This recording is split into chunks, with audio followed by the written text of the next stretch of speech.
The laughter hit her before she even reached the edge of town. Three men standing outside Hargrove's feed store watched her coming down the frozen road.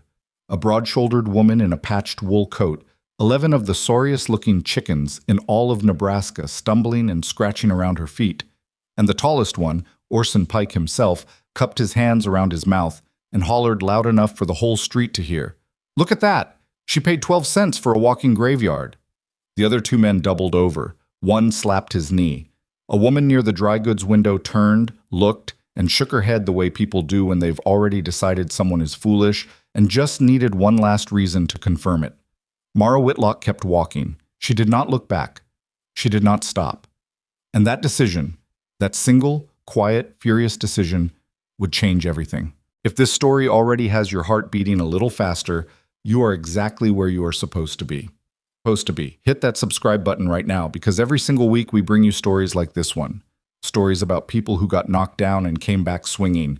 Drop your city and country in the comments below. I want to see how far this story travels. Like this video so more people can find it. And stay with us, because what Mara Whitlock did next, nobody in Red Willow Crossing saw coming. The morning it all started, Mara Whitlock had exactly 12 cents, not $12. Not 12 and some change rattling loose at the bottom of a coat pocket. 12 cents.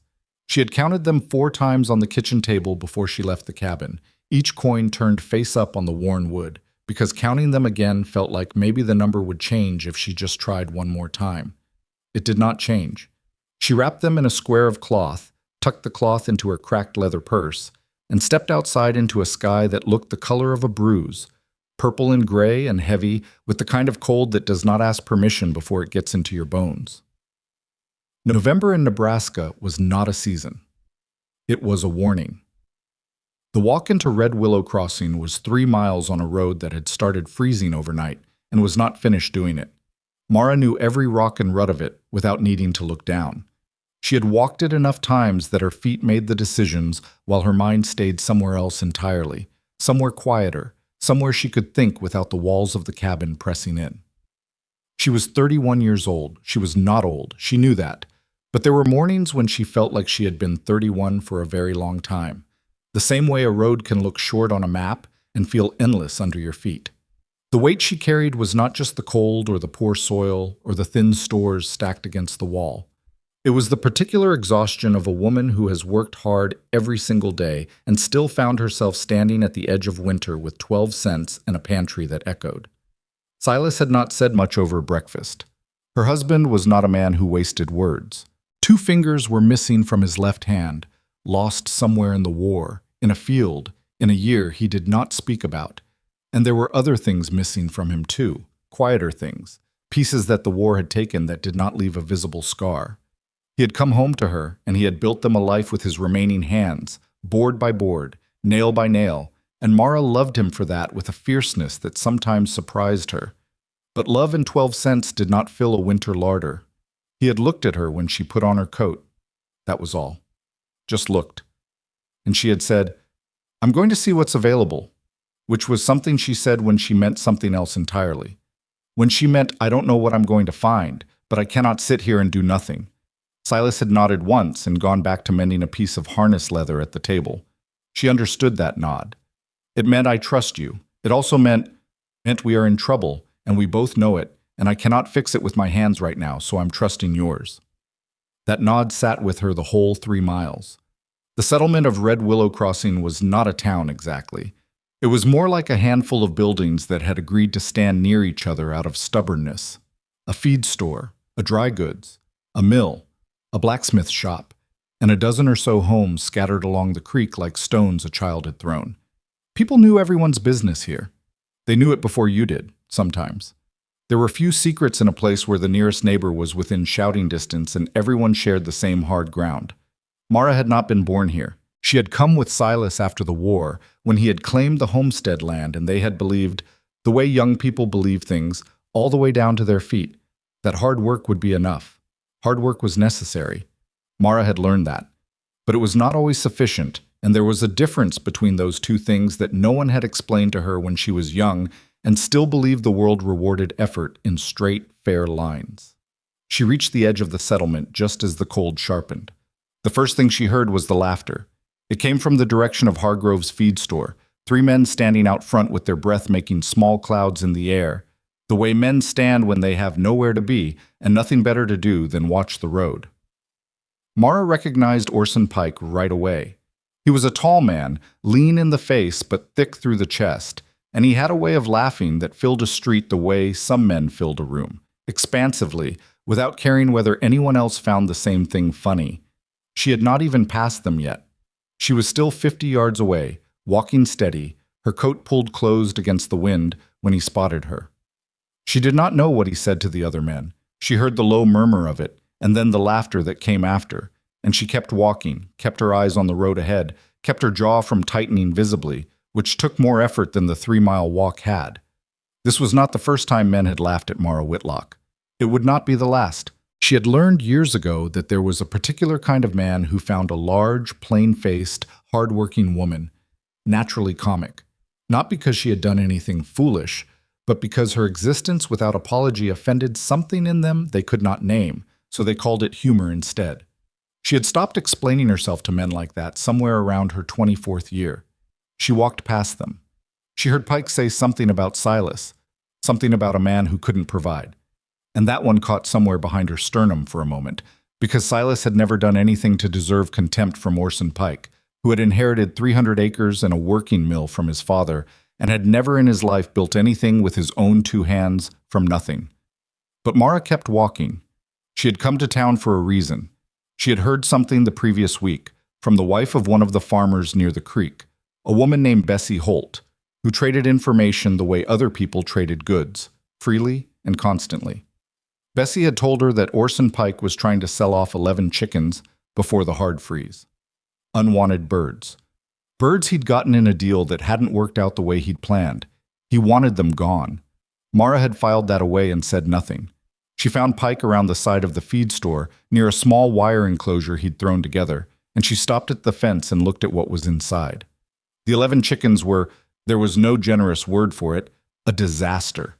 2 of them were roosters with tail feathers so ragged they looked like they'd lost an argument with a thorn bush. Several hens were thin enough that their breastbones made sharp ridges visible through patchy, half-missing feathers. One bird stood in the corner, favoring its left leg, holding it at an angle that meant something was wrong with the foot. Another one, a small brown hen near the back, had a wing that drooped lower than it should have, not broken but damaged, hanging crooked at her side. They were the kind of animals that made you think the kindest thing would be to let winter take them quickly and put them out of their misery. Mara studied them for a long time without speaking. Pike had followed her around the side of the building. She could feel him behind her, already forming the words he was going to say, already deciding how this conversation was going to go. 12 cents, she said, before he could open his mouth. There was a pause. Beg pardon? For all 11. 12 cents. Pike made a sound that was not quite a laugh. These are laying hens, Mrs. Whitlock. Even in this condition. They're not laying, she said. She turned around and looked at him directly. They haven't laid in weeks, or you'd have kept them. You want them gone before the freeze because you don't want to spend feed on animals that won't produce anything and might die anyway and leave you with nothing. 12 cents takes the problem off your hands right now, and you don't have to think about them again. The silence between them was the kind that stretches. Orson Pike had not built his farm from nothing. He understood a clear transaction when he heard one. And what Mara had said was accurate in every particular. He spat to the side. Fine, he said. 12 cents. She opened her purse and counted out the coins into his palm without looking at his face. He counted them once, looked like he might say something, and then didn't. Getting 11 chickens down a frozen road alone is not a dignified operation. There's no way to make it look composed. Mara had brought a length of rope and she fashioned a loose lead for the birds, which mostly did not work, and she spent the first quarter-mile corralling them from the ditch back to the road, her boots slipping on the frozen mud, her face red from the cold and the effort. The 3 men from in front of the feed store had drifted to where they could see. She heard the laughter again, louder this time, because now there was something visual to accompany it. A heavy woman in a patched coat stumbling down a frozen road with 11 miserable, squawking, pathetic chickens making a chaos around her feet. One of the men, she thought it was Hargrove's boy, young enough that his cruelty was still the uncomplicated kind, not yet embarrassed by itself, called out something she didn't catch the words of but understood the tone perfectly. Mara did not look up. She found her footing on a patch of dirt where the ice was thinner, and she straightened her back and she kept moving. Here's what she was thinking about, in that moment, while men laughed at her from the roadside. She was thinking about the ledger. She had a small cloth-covered notebook at home. She'd started it 6 months ago, writing down every cost and every return from every small thing they produced or traded on the homestead. Feed amounts, vegetable yields, what the soil gave back compared to what they put in.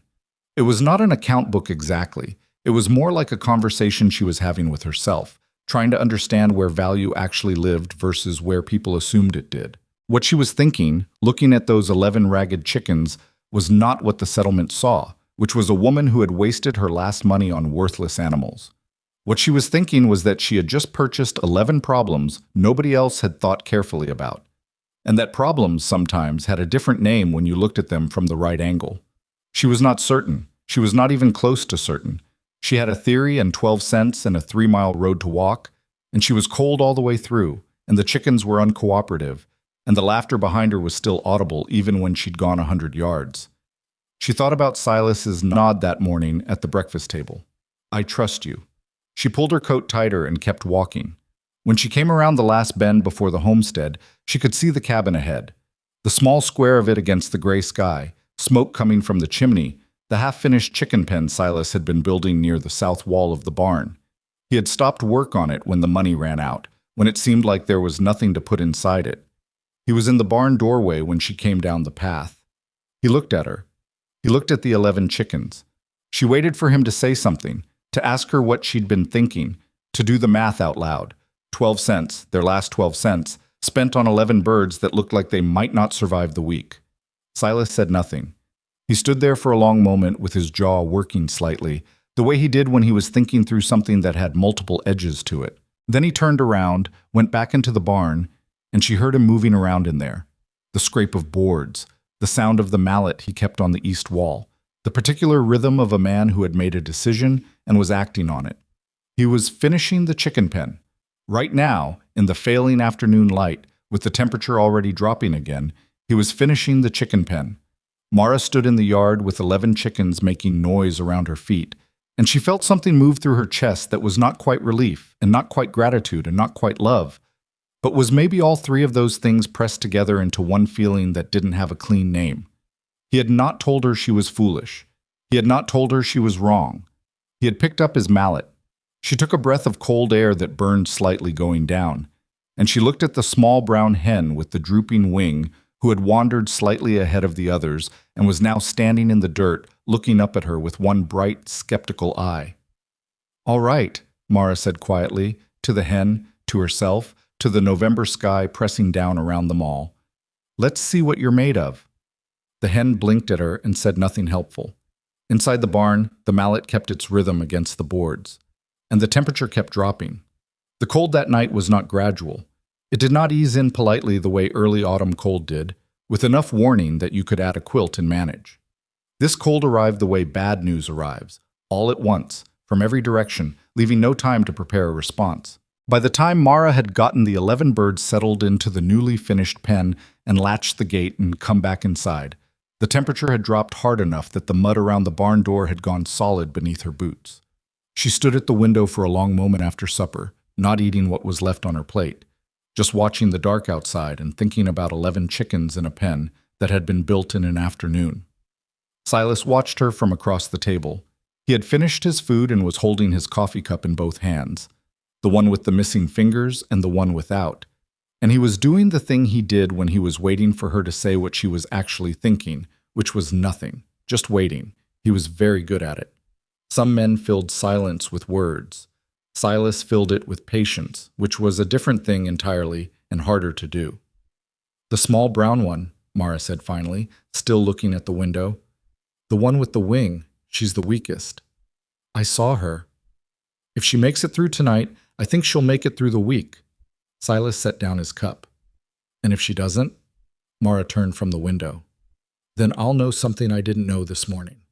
He looked at her for a moment with the expression he had when he was deciding whether to say the harder version of what he was thinking or the kinder one. With Mara, he had learned over the years that she generally wanted the harder version, because the kinder one wasted both their time. "We spent our last money," he said. "I know what we spent." "I'm not arguing with you. I'm saying it out loud so we're both sitting in the same room with it." Mara nodded. That was fair. She came back to the table and sat down and picked up her fork, though her appetite had not returned, and they sat together in the quiet of the cabin with the wind starting to find the gaps in the chinking and the fire working hard against the cold outside. "I've been thinking about the ledger," she said. "Tell me." "Every bird out there has something wrong with it. Different things. The 2 roosters are thin, but their legs are sound. 3 of the hens have feather loss. That's stress or poor feed or both. Not disease, I don't think. The one with the twisted foot has probably had that since she was young, and she's managed it this long, so the foot isn't the problem. It's everything else." She paused. "They weren't sick. They were neglected." Silas was quiet, turning that over. "Pike fed them cheap and crowded them and didn't bother past that," Mara continued. "When animals stop producing under those conditions, most people assume the animal is the problem. But you think it's the conditions. I think I'm going to find out." Silas reached across the table and picked up his coffee cup again. He didn't say anything for a moment. Then, "What do you need from me?" That was the question. Not "are you sure?" or "what if you're wrong?" or "we can't afford another mistake." Just, "What do you need?" Mara told him. More straw for the pen floor packed tight against the walls where the cold came through the bottom boards. A way to block the north-facing gap above the door. Not seal it entirely, because the birds needed air, but cut the direct wind. And ash. She wanted the fire ash saved, not scattered, because she had a thought about warmth beds along the south wall of the pen where the sun would hit in the afternoon, even weak winter sun, and she wanted to test whether ash beds held heat longer than bare ground. Silas listened to all of it. "That's a lot of work for 11 chickens," he said. Not dismissively, just noting it. "Yes," Mara said. "It is." He nodded once, the same nod as that morning. And that was the end of the conversation about whether to do it. She was up before full light the next morning, which in November meant she was up in the dark. She dressed without waking Silas, which she could not actually manage because he was already awake, but he stayed still and let her believe she had, which she appreciated. She took the lantern and went to the pen. The small brown hen was alive. She was huddled in the corner with 2 of the other hens pressed close against her. And when Mara lifted the lantern, she opened one eye and regarded the light with the flat, ancient suspicion that chickens carry in their faces like a permanent condition. The drooping wing was still drooping. That was not going to change overnight. But she was breathing and upright and her eye was clear, and Mara felt something loosen in her chest that she hadn't realized was clenched. She counted all 11. All 11 were alive. She stood in the cold of the pen for a moment with the lantern and 11 sets of eyes reflecting the light back at her, and then she went inside and got the notebook. She had decided before she slept that she was going to track each bird individually, not just as a flock, as 11 separate problems with 11 separate starting points. It meant more work and more writing, and she was already short on both time and lamp oil, but she had learned enough from the homestead ledger to know that general records gave you general answers. Specific records gave you something you could actually use. She gave each bird a letter, A through K. She wrote down every observable fact she could. Weight estimated by hand, feather condition, leg condition, appetite from the previous evening's feeding, any visible injury or abnormality, and one column she labeled simply behavior, because she had noticed already that the birds carried themselves differently from each other in ways that seemed to matter, and she did not yet have the right words for what she was seeing. Bird H, the small brown hen with the wing, got a longer entry than the others. Wing drops at rest, carries higher when moving. Not broken, no grinding when handled, likely tendon. Can eat independently. Pushed away from feed by larger birds. Will need separate feeding or first access. Timid, but not sick timid. Different. She wrote that last word and then looked at it. Different. She wasn't sure yet what she meant by it, but she wrote it down because the ledger had taught her that the things she noticed without fully understanding were sometimes the most important things. And if she didn't write them down while they were sharp, they went soft and then disappeared entirely. The first week was purely survival. The temperature did not relent. It went below freezing on the third night and stayed there, and Mara spent those days in a rotation that left her no margin for anything else. Early feeding, temperature checking, ash bed maintenance, treating the foot of bird C, the one with the twisted left toe, with a warm compress of water and salt and a poultice she'd made from what she had in the herb stores, because the cold was making the joint inflamed and the bird was starting to hold the foot up entirely when it walked. She heated smooth stones near the fire and wrapped them in burlap and placed them under the straw on the coldest nights, which was a thing she'd seen her mother do in a difficult winter long ago and had never tried herself. It worked better than the ash beds, actually. The stones held heat for 3 or 4 hours. She wrote that down. Silas rebuilt the north gap with extra boards and a hanging piece of oilcloth that could be adjusted, more open on clear days, pulled tight on the wind-driven nights. It was the kind of solution that only worked if someone was paying attention constantly, which meant someone had to be paying attention constantly, which meant Mara. She did not complain about this. It was not in her nature to complain about the amount of work something required. What she was less good at was accepting that she could not do everything simultaneously, which was a different problem. The third morning, she found Bird F, one of the thin roosters, with his eyes half closed and his head pulled down into his feathers in a way that meant he had stopped fighting and was simply enduring, which in her experience was the step before not making it. She brought him inside the cabin, which Silas did not comment on until the rooster knocked over his cup of water by walking across the table. "The pen," Silas said. "He'll die in the pen tonight. The table is where I eat." "I know where the table is." A pause. "How long?" Silas asked. 2, 3 days, until he eats on his own without me prompting him." Silas looked at the rooster, who looked back at him with watery, unhappy eyes. "Fine," Silas said, "but he stays off the table." He did not stay off the table. But Silas stopped mentioning it after the second day, when the rooster ate a full portion of mash without any encouragement and walked the length of the table with his head up. By the end of the first week, 3 things had happened that Mara had not predicted. The first was that Bird H, the small brown hen, the weakest one, the one she'd spent the first night worrying about, turned out to have an appetite that was almost aggressive. Once Mara separated her from the larger birds and gave her first access to the feed, she ate with a focus that was almost startling. Within 4 days, her condition had visibly changed. Not transformed, changed. There was a difference. She still had the drooping wing. She probably always would. But the dullness was leaving her feathers, and her eye had gone from flat to something more present. The second was that the feed mash was not working the way Mara wanted it to. She had started with standard cracked corn because that was what she had. But corn alone in winter on sick birds was not enough, and she had known that going in. She had mixed in some dried herbs from the summer stores, wild prairie plants she'd gathered and dried because she had always done it, because her mother had done it, with only a vague understanding of what each plant was supposed to do. Now she started paying actual attention to which herbs she was adding and what happened in the days after she added them. This was harder than it sounds. It required changing only one thing at a time in the mash and waiting long enough to see the result before changing something else, which was an agonizing process when she was impatient by nature and the weather was not giving her unlimited time. But she held herself to it. She wrote everything down. The third thing was the neighbors. On the 6th day, Bessie Holt came by the homestead on some errand she manufactured as a reason to walk past, and Mara saw her from the window stop near the chicken pen and look for longer than a casual glance required. She didn't come to the door, she just stood there for a moment, looking, and then moved on. The next day it was one of the Callaway boys, 16 or so, sent to return a borrowed tool to Silas. And he lingered near the pen the same way, then went red when he realized Mara had seen him from the doorway. "They look different than I heard," he said, which was the honest kind of statement young people make before they learn to be less direct. "Different how?" Mara asked. He thought about it. "Better," he said. "I heard they were about dead. They were about to be." He looked at them a moment longer and then took himself off, and Mara went back inside and wrote in the ledger, Day 6, feather return visible on B, D, G. H eating 30% more than initial. C foot inflammation reduced. F back in pen, eating independently. The laughter, when she thought about it, which she tried not to do often, had a particular texture she remembered.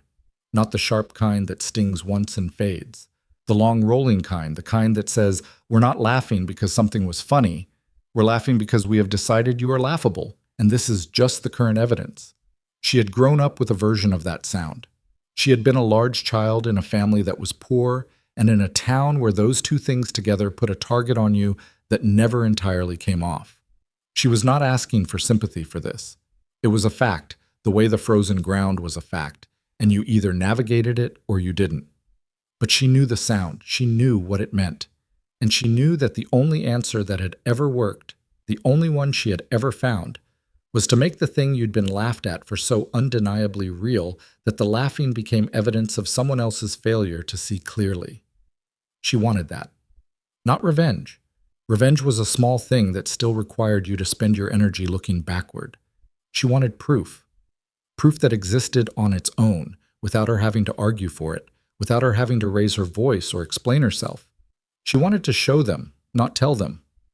And she was starting to believe tentatively, carefully, not willing to say it out loud yet, that she might actually have something. The second week brought a change in the feed that she had not planned.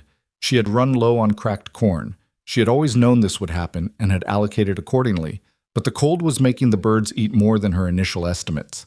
And she had to cut the corn with something.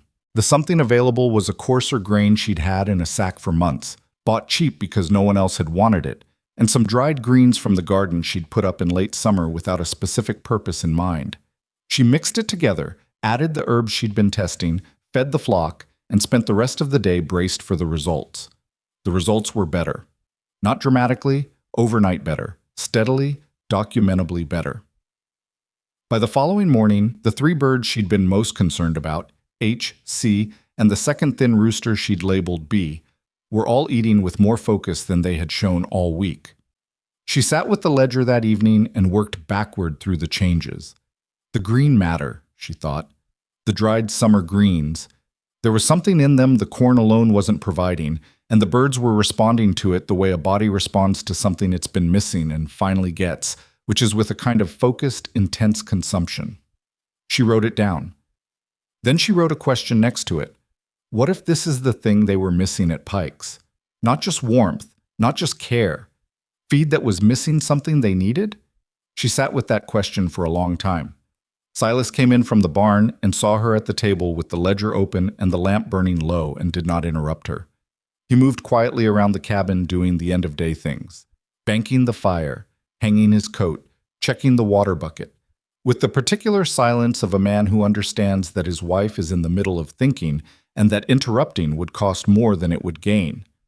When she finally looked up, he was sitting in his chair with his mending, watching her. I think I understand something now that I didn't understand before, she said. About the chickens. About why they were the way they were. He waited. Pike was feeding them wrong. Not just less, wrong. The wrong things. And when birds don't get what they need, their bodies start failing in ways that look like disease or weakness or bad stock. People see those signs and they assume the animal is the problem. She paused. He thought they were bad chickens. They weren't bad chickens. Silas looked at her steadily. They were bad-fed chickens. Yes. He turned that over. So if you fix the feeding, I'm fixing the feeding. And if it works, when it works, she said, which surprised her a little, because she had not said it that way before, and she had not been entirely certain she believed it until she heard herself say it. Silas was quiet for a moment. Then something moved across his face that was not quite a smile. He was not a man who smiled easily. The war had done something to the ease of that, but was in the same territory. Something that said, I hear you. All right, he said, when it works. The third week brought the first real crisis. Bird K, one of the bald-backed hens she'd been making slow progress with, developed a respiratory sound that Mara did not like.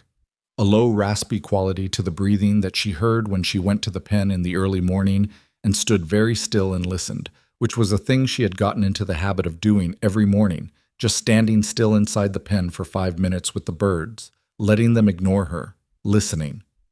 She had learned more from listening than from any other single thing she did. Bird K's breathing was wrong. She moved the bird immediately to a separate section of the pen she'd partitioned with a board when she first set up the system. because she had known from the beginning that any sign of respiratory illness in the flock would require immediate separation. She treated her with a steam made from boiled water and dried herbs, a thing her mother had done and her mother before her, so far back that the knowledge had no author she could name.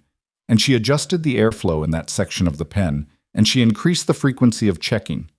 And she was frightened. She did not say this to Silas that night. She said she was monitoring a bird with a respiratory concern, which was true. But what she did not say was that every investment they had made, not just the 12 cents, but the feed, the wood, the work, the ash, the stones, the hours of her own labor and Silas's, everything was concentrated in 11 birds, and if a respiratory illness moved through the flock, it would not stop at bird K. She lay awake for a long time that night. Silas reached over in the dark and put his hand, the one with the missing fingers, on her arm, not saying anything, just placing his hand there, and she put her hand over his, and they stayed like that until her breathing slowed and she stopped running calculations she could not complete. Bird K did not spread it to the others, whether that was because of the separation or the steam treatment or the fact that what Mara had heard was something minor that would have passed anyway. She could not say for certain. In the ledger she wrote, K, respiratory symptom resolved. Day 21. Isolation successful. No spread detected. And in the margin next to it she wrote, in smaller letters, early detection. This is why the listening matters. By the end of the 3rd week, something had happened that she could no longer pretend was not happening. The birds were recovering, not all at the same pace. Bird C still walked with a hitch from the old foot damage, and Bird H still carried her wing at the wrong angle, and 2 of the others still had patches where the feathers had not fully filled back in. But the overall condition of the flock had changed in ways that were visible and measurable and documented. She weighed the birds, or estimated their weight, pressing her hands around them with a practiced firmness she had developed over the weeks, and compared her estimates to the initial ones. The gains were real, small, but real. The roosters had body mass now where there had been none. The thin hens had filled out enough that their breastbones were no longer the first thing your hands found when you picked them up, and they were behaving differently. This was harder to write in the ledger, but she tried. The flock had been, in that first week, the animal equivalent of defeated. They had moved without energy, eaten without interest, stood in the corners with their feathers puffed and their eyes at half-mast. Now there was something else, an alertness, a small, irritable, very chicken-like engagement with the world around them that said something in them had decided to keep going. She noticed it first in Bird H, predictably. The small brown hen had become, against all initial evidence, the most vigorous bird in the pen. She could not fly. The wing prevented that. But she moved with a quick, purposeful quality that was almost aggressive, and she had stopped allowing the larger birds to crowd her at the feed, and had started, in fact, crowding them, which Mara found she respected enormously. She showed Silas the ledger one evening in the 4th week. Not all of it. It was dense with detail that would not have meant much without her being there to walk him through it. But the key entries, the weight estimates, the feed modifications and the results, the illness crisis and the resolution, the pattern she was beginning to see emerge. He read slowly, holding the notebook close to the lamp, turning pages with his right hand. He read the way he did everything, without rushing, without performing any reaction, just taking it in. When he finished, he set the notebook down and looked at the lamp for a moment. "You've got a system," he said. "I've got the beginning of a system." He looked at her. "There a difference? A system works once, the beginning of a system works once, and you understand why it worked." She pulled the notebook back toward her. "I need to know why it worked. Not just that it did, because if I know why, I can do it again." Silas leaned back in his chair and looked at the ceiling the way he did when he was thinking about something from a new direction. "You're thinking about more birds," he said. "I'm thinking about what happens when people find out these birds aren't what they were in October. They won't believe it." "No," Mara said. "They won't." A pause. "So you'll have to show them," Silas said. "Yes." "How?" Mara looked at the window, where the dark outside had gone the deep blue-black of a night well into winter, cold and clear, and very still. "I don't know yet," she said, "but I'm working on it." She closed the ledger and set it on the shelf above the stove where she kept it, within arm's reach, because the habit of writing things down was now so woven into her daily work that not having the notebook close felt like going outside without her coat. The flock had cost her 12 cents and 7 weeks of work and more worry than she had allowed herself to admit. What she had in return was not yet profit. It was not yet vindication. It was something more fragile and more valuable than either of those. It was knowledge, written down in her own hand, tested against the hardest conditions available, held up against the cold and the doubt and the sound of people laughing, and found to be, so far, still standing. Bird H rustled somewhere in the pen outside. The fire settled. The wind found the corner of the roof and moved past it. Mara sat at the table with her hands wrapped around her cup, not drinking, just sitting, letting the day wind down around her. She was thinking about spring. She was thinking about what these birds would look like in spring if the progress of the last 4 weeks continued. She was thinking about what that meat would taste like, raised the way she'd been raising it, on the feed she'd developed, given the time and warmth and careful, documented attention that no one else had thought to give to animals that everyone had written off. She was thinking about who in Red Willow Crossing she could put that question in front of, not a question anyone would take from her directly, not yet, not coming from the heavyset woman who'd walked home with Pike's rejects, but the right person, in the right moment, with the right preparation. She had someone in mind, but that was a problem for another day. Tonight the birds were alive. The ledger was full. Silas was in his chair. The fire was holding. That was enough. That was more than enough, actually, when she measured it against where they had been standing in October with empty hands and a winter coming that had no interest in how hard they had worked or how much they deserved better. She got up and banked the fire for the night and went to the window once more to look at the pen, out of habit, out of the reflex of someone who had learned that the moment you stop checking is usually the moment something goes wrong. All was still. She went to bed, and in the pen outside, 11 chickens, no longer quite the disaster they had been, not yet what she believed they could become, settled into the straw and held their warmth against the Nebraska cold and endured the night and made it to morning. The someone Mara had in mind was Clara Fenwick. This required thought. Not the impulsive kind of thought that produces quick decisions and quick regrets, but the slow, careful kind. The kind she applied to the ledger, to the feed modifications, to the question of which bird needed what and when. Clara Fenwick was not a woman you approached carelessly, and Mara had been turning the problem over in her mind for the better part of 2 weeks before she allowed herself to act on it. Clara was the miller's wife. Her husband, Edmund Fenwick, ran the only mill within 15 miles of Red Willow Crossing, which meant that at some point every farmer in the county passed through his yard, and whatever Edmund heard went home to Clara, and whatever Clara thought about it traveled back out into the settlement with a velocity and accuracy that no other form of communication could match. This was not gossip in the small, mean sense. Clara Fenwick was not a cruel woman. She was simply someone who paid close attention to everything and had strong opinions about most of it. And in a settlement this size, that combination made her opinion function almost like a public verdict. If Clara Fenwick said something was good, people believed it. If she said something was poor, the same. And if she had already formed an opinion about a person, about a product, about a decision, changing it required evidence she could not argue with, presented in circumstances where she had no reason to be defensive about being wrong. Mara understood this about her because she had watched Clara operate for 3 years, and because she recognized something in the woman that she recognized in herself. Clara Fenwick did not change her mind easily, but when the evidence was undeniable and presented without humiliation attached to it, she changed it completely and without apology and moved forward as though she had always held the new position. That quality, in Mara's estimation, was rarer and more valuable than people gave it credit for. The question was how to create the circumstances. She could not simply invite Clara to the homestead and ask her to try the chicken.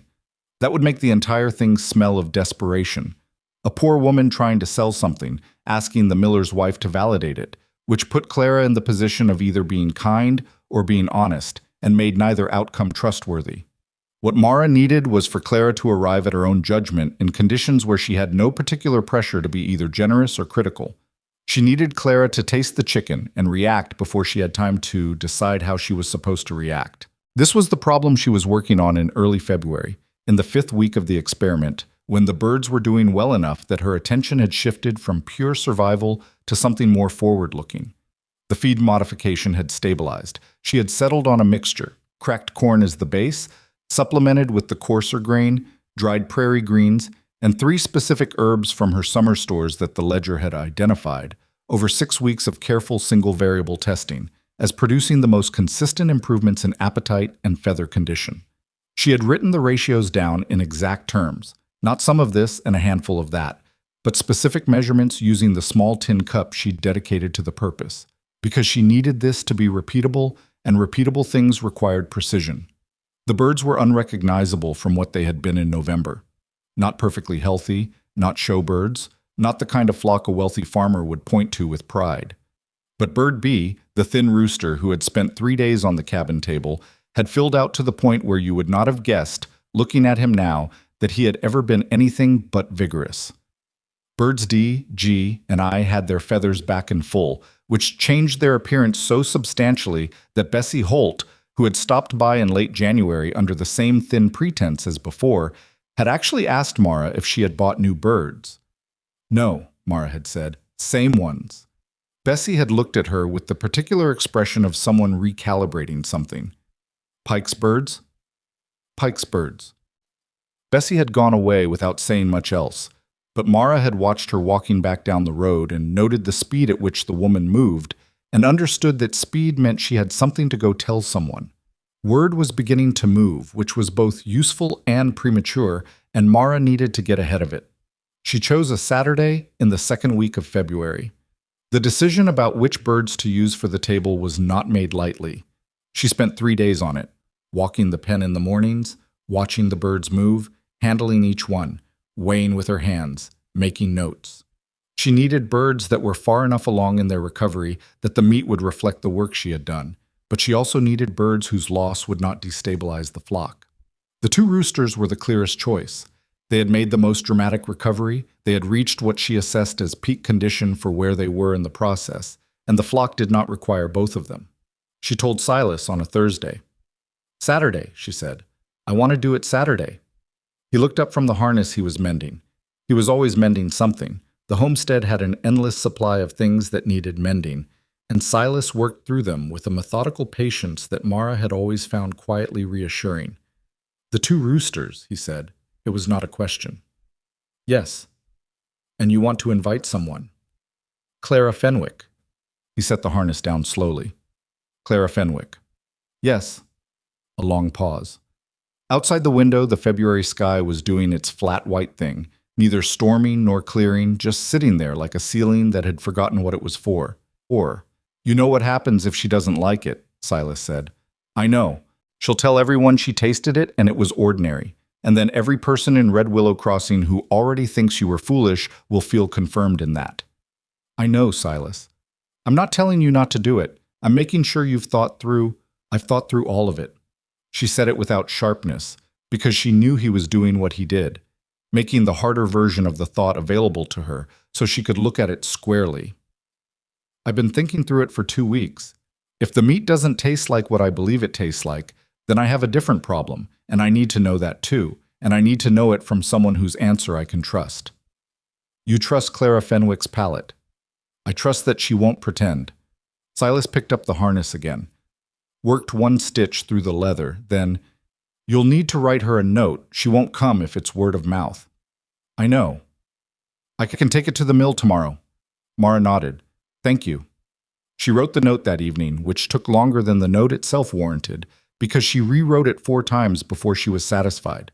Not because she was uncertain of the words, but because the tone required precision that was harder to achieve than the ledger entries, where she was only talking to herself. The note had to be an invitation and not a plea, an offer and not a sales pitch, warm enough to be genuine and brief enough to not be desperate. What she settled on was simple. She was preparing chicken on Saturday morning and would be honored if Mrs. Fenwick would join them for the midday meal, and she believed Mrs. Fenwick's opinion on the matter would be of value to her. That last line was the careful one. She did not say, I want you to tell me if it's good. She said your opinion would be of value to me, which gave Clara a role, not judge, not charity recipient, not neighbor being asked a favor, but someone whose expertise was being genuinely consulted. Clara Fenwick, in Mara's observation, responded to being treated as someone whose judgment mattered. Most people did, actually, but Clara more than most. Silas delivered the note Friday morning. He came back without an answer because Clara had not been at the mill and Edmund had taken it inside, which meant Mara spent Friday not knowing whether Clara would come and trying to prepare as though she would while managing the possibility that she wouldn't, which required a particular kind of internal discipline that she was not naturally good at. She was better at doing than at waiting. She had been better at doing than at waiting for as long as she could remember, and it was one of the things about her own nature that she found consistently inconvenient. Friday night she processed both roosters, which was not a pleasant job and was not meant to be, and was the kind of work that reminded you that the distance between a living animal and a meal was a real distance that required something from you. And Mara had always taken that seriously in a way that didn't require sentiment, just acknowledgement. She had raised these birds. She had kept them alive through a hard winter. The fact that they were now going to feed her family was not a contradiction of that care. It was, in some sense, the completion of it. But she was careful, and she was not careless about it, and she cleaned up thoroughly after, and she went to bed with the understanding that tomorrow would determine something important. She woke before light, which was normal. The first thing she did, even before the fire, was go to the pen. Habit, reflex. The 9 remaining birds were fine. Bird H was already moving around the pen with her characteristic brisk, slightly aggressive energy, as though she had somewhere important to be. Mara stood with the lantern for a moment and watched her and felt something she couldn't entirely name. A protectiveness, maybe, or something more complicated than that. She had documented this bird from the first night, had given her first access to the feed, had worried about her in the darkness in a way that was disproportionate to the economics of the situation. Bird H was not a pet. She understood that. But there was something about the small brown hen's refusal to be what circumstances had made her that Mara found privately difficult to be entirely objective about. She went back inside and started the fire. The preparation of the chicken was not complicated, technically. She had her mother's cast-iron skillet, which was the single piece of cookware she would have rescued from a burning building before anything else. And she had the herbs she'd been working with all winter, and she had flour and salt and the rendered fat she'd been saving, and she had a clear idea of what she wanted to produce. The technical side of it was manageable. What was not manageable was the waiting. She seasoned the flour with the herbs in specific proportions. She had thought about this carefully, which herbs would complement the flavor profile she was expecting in the meat based on what she'd fed the birds, how the prairie greens would have affected the fat content, what the reduced stress environment might have done to the muscle texture. She was theorizing, but she was theorizing from documented information, which made it a different kind of guess than the ordinary kind. Silas came in from his morning chores and stood near the stove without getting in her way, which was something she appreciated about him. "Has she answered?" Mara asked, without turning from the skillet. "Not yet." "If she doesn't come, we eat well," Silas said. Mara almost smiled. "Yes, we eat well." The fat was heating in the skillet, and the smell was already doing something to the air in the cabin that was beyond just cooking chicken. There was a depth to it, a richness that she noticed and filed away, because smell was information, and she had learned to pay attention to all of it. She was coating the first piece in the seasoned flour when she heard boots on the step outside. She did not look up immediately. She finished what her hands were doing, because that was the kind of person she was. She finished what her hands were doing. And then she looked at Silas, who was already moving toward the door. Clara Fenwick was a woman of about 50, compact and straight-backed, with the kind of face that had been handsome when she was young and had become something more useful than handsome as she got older. Watchful, settled, aware. She dressed well for a settlement wife, not extravagantly, but with a precision that said she paid attention to the details of things, which Mara had always found was true about her in every other regard as well. She came in out of the cold and looked around the cabin with the rapid, comprehensive assessment that was just how Clara's eyes worked, taking in the stove, the skillet, the smell, the table, the ledger on the shelf above the stove, Silas in the corner, and then settled her gaze on Mara. "You actually cook it yourself," Clara said, which was not a question but had a quality of mild surprise behind it. "I do everything myself," Mara said. Clara made a small sound that could have been acknowledgement or amusement, and took off her coat, and Silas hung it for her. The conversation during the cooking was mostly Clara's, which was also just how Clara worked in social situations. She generated enough words to fill the space while she was assessing something, which meant the words were often not the important part of what was happening. She talked about the mill, about the Calloway family's new baby, about the weather forecast one of the traveling merchants had brought through. Mara responded where it seemed required and kept most of her attention on the skillet, because this was not the moment to let her attention wander. When the first pieces were done and resting, she had learned, painfully, over years of cooking that you do not cut into meat the moment it comes off the heat, that the resting is not optional. She called Silas to the table and served 3 plates. She had thought about this moment many times over the past weeks. She had not thought about it as drama. She had thought about it as data. The meal was a test, the same way the herb modifications had been tests, the same way the ash beds and the heated stones and the isolated feeding and the warm compresses on Birdsea's foot had all been tests. You created the conditions carefully, you ran the test honestly, and you wrote down what happened. But her hands were not entirely steady as she carried the plates to the table. Silas took the first bite. She watched his face the way she watched the birds in the morning. Still, attentive, reading everything. He chewed. He stopped. Something shifted in his expression. Not performance, not exaggeration, just the involuntary change in a face when something meets or exceeds what the brain expected. He looked at her. "Mara," he said. She waited. "This is the finest chicken I have ever eaten." He said it plainly, without embellishment, which was how Silas said things he actually meant versus things he said to be kind. The distinction was audible if you knew him. She felt something move through her. Relief and vindication and a kind of sharp, clear emotion that she did not have time to sit with. And then she looked at Clara. Clara had her fork halfway to her mouth and had paused, watching the exchange between Mara and Silas, with the expression of someone who has just recalibrated the nature of the meal she is attending. She had come, Mara suspected, out of social obligation mixed with genuine curiosity about what the woman who bought Pike's ruined chickens had done with them. She had probably not expected to be moved. She put the fork in her mouth, she chewed, and then she set the fork down on the plate very carefully, the way you set something down when your hands need to be free to think. The silence lasted long enough that Mara felt it in her chest. "Mrs. Whitlock," Clara said finally. "Mara." "Mara." Clara looked down at her plate and then back up. "What did you do to this bird?" "I fed it correctly," Mara said, "and I gave it time." Clara looked at her for a long moment. Then she picked up her fork and took another bite, and this time she closed her eyes for a moment while she chewed. Not theatrically, not performing appreciation, but with the involuntary quality of someone whose senses have gone ahead without permission. "The flavor," Clara said. "It's..." She stopped. Tried again. "It's not what I expected." "What did you expect?" "A chicken." She said it with a dry edge that was almost humor. "What you've got here is not just a chicken." Mara allowed herself, very briefly, to breathe.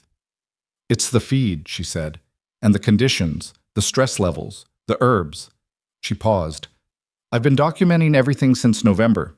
Clara looked at the shelf above the stove, at the ledger. She looked at it the way people look at something when they are revising the story they have already told themselves. "Pike's birds," she said. "Pike's birds. The ones everyone said were about dead." "Yes."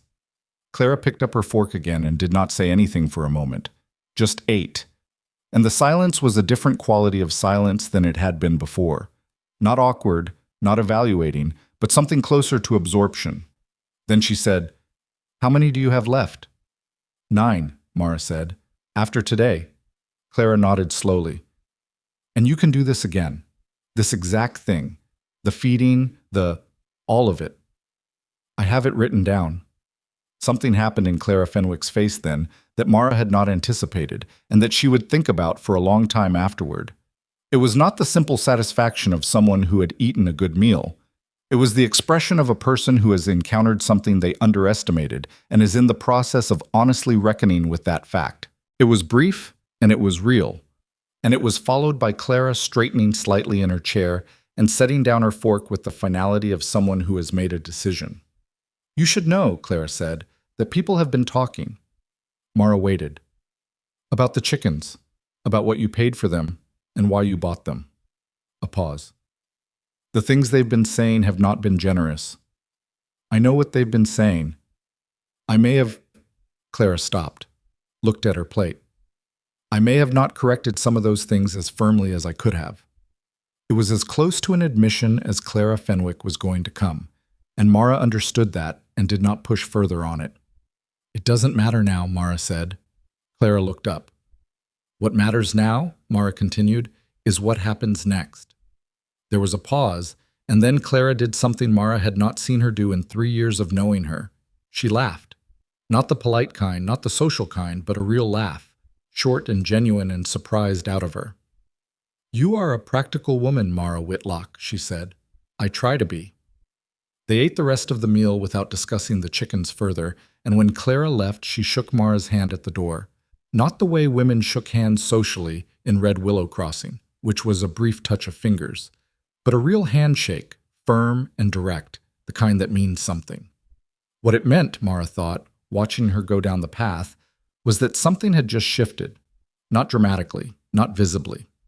From the outside, it looked like a woman leaving after a midday meal, nothing more. But in the way information moved through a place like Red Willow Crossing, what had just happened in the cabin would travel. Not because Clara would gossip about it, she would not, but because Clara would stop not correcting things. And in a community where silence was its own form of endorsement, that was a significant change.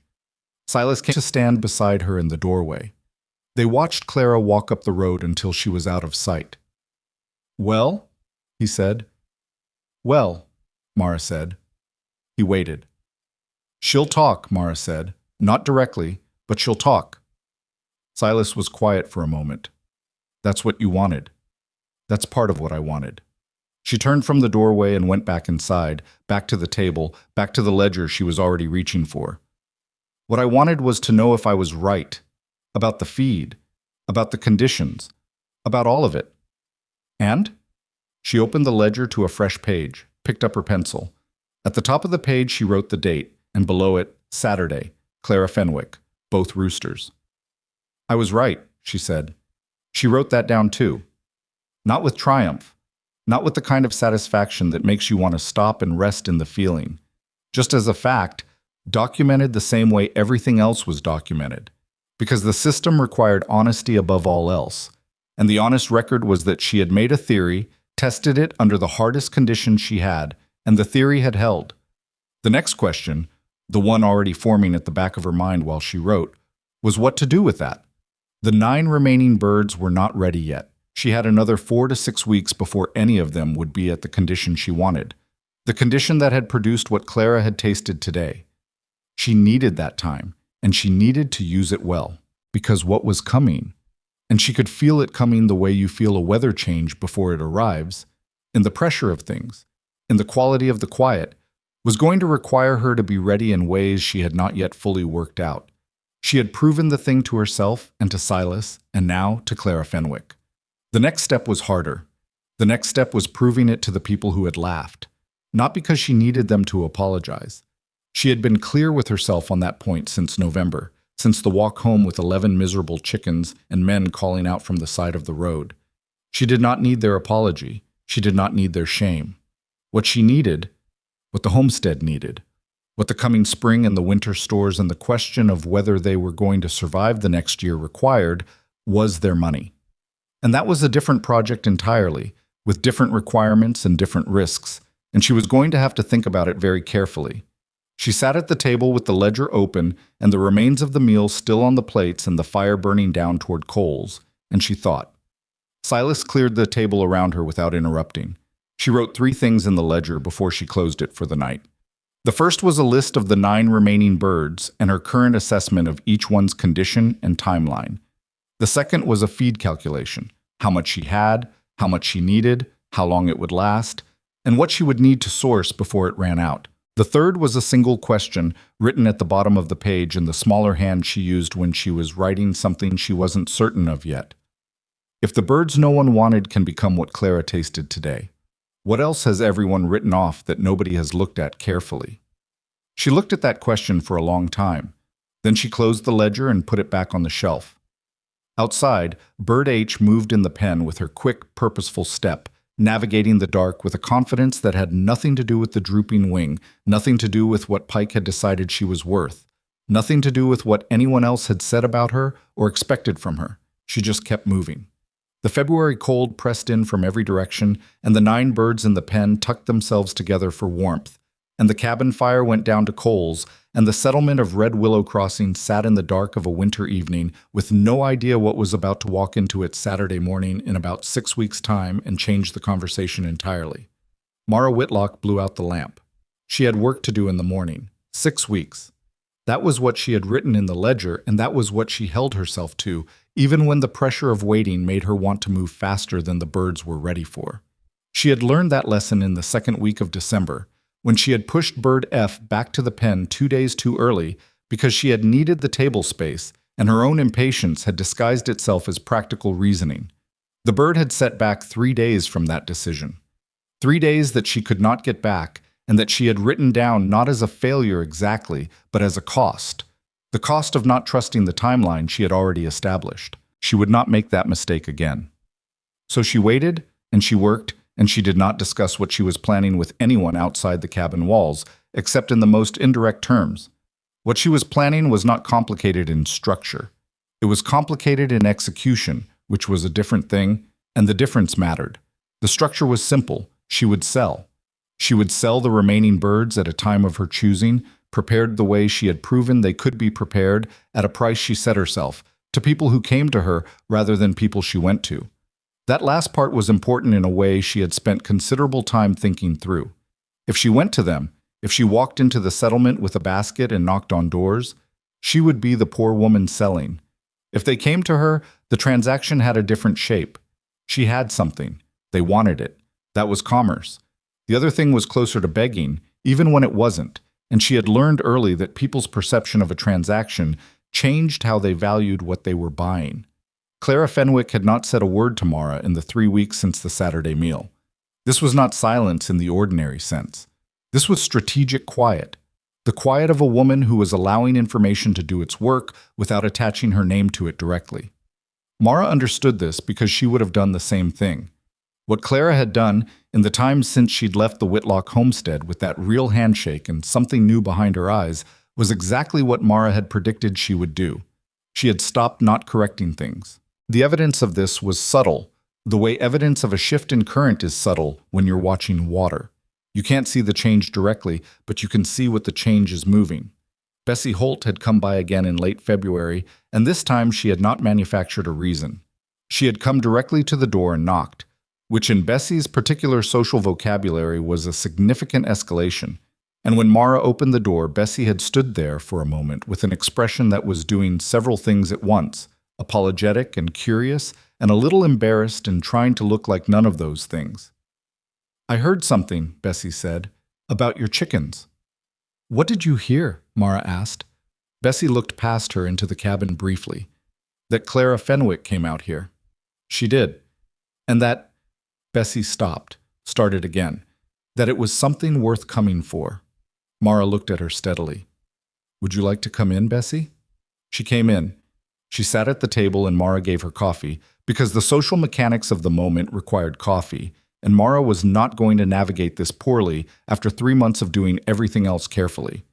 They talked for 20 minutes about the winter, about Bessie's husband's back that had been giving trouble, about the general state of things, and then Bessie circled back to what she had actually come for. "How many have you got left?" she asked. 9, Mara said. "And you're going to sell them?" "Some of them." Bessie wrapped her hands around the coffee cup. She was a woman who had known Mara for 3 years and had been friendly in the loose, surface-level way of settlement neighbors. And Mara had never held it against her that she had also been one of the people who had looked and shaken her head on the day of the walk home. Bessie was not malicious. She was just a person who went along with the prevailing assessment of things because it was easier and less costly than questioning it. Most people were, in Mara's experience.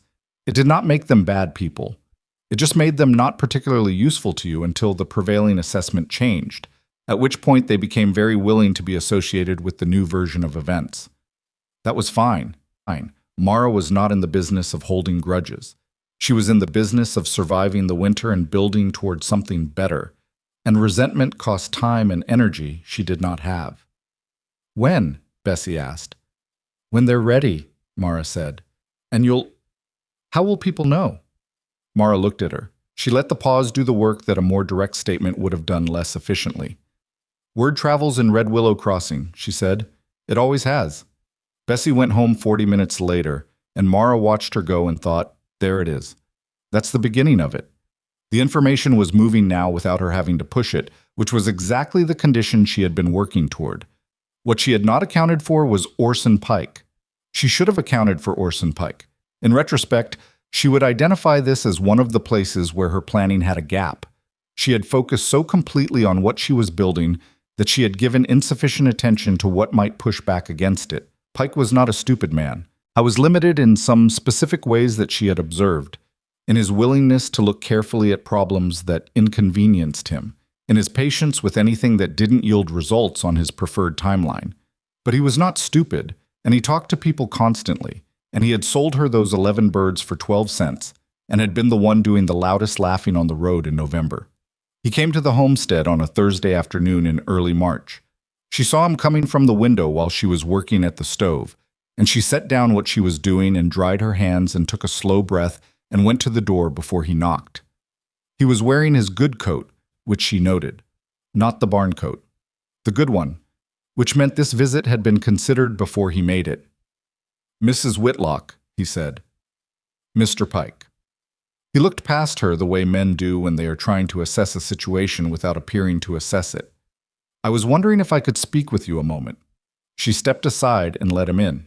Silas was not in the cabin. He was in the barn, which Pike would know because Pike had seen the barn on his way past the yard, and Silas's coat was not on the hook by the door. She noticed Pike noticed the absent coat.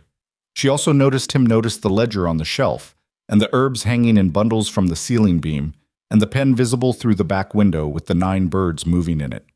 He sat at the table because she gestured toward it, which meant she had put him in the position of having been invited to sit, which was a subtle thing, but not nothing. I've been hearing some talk, he said. People talk, Mara said. She remained standing near the stove. About the birds I sold you. He said it without particular inflection, which meant he had practiced saying it that way. That they've come around considerably. They have. He stopped. Something moved across his face that she could not entirely read. It had several layers to it, and the top layer was doing its best to cover the others.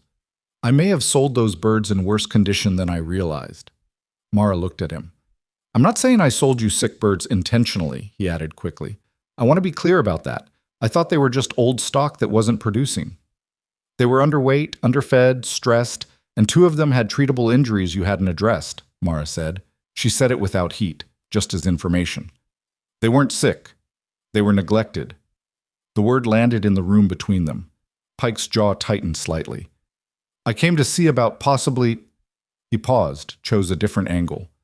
I have some birds right now that are giving me trouble, not producing the way they should. And I've heard, you want to know what I did? He met her eyes.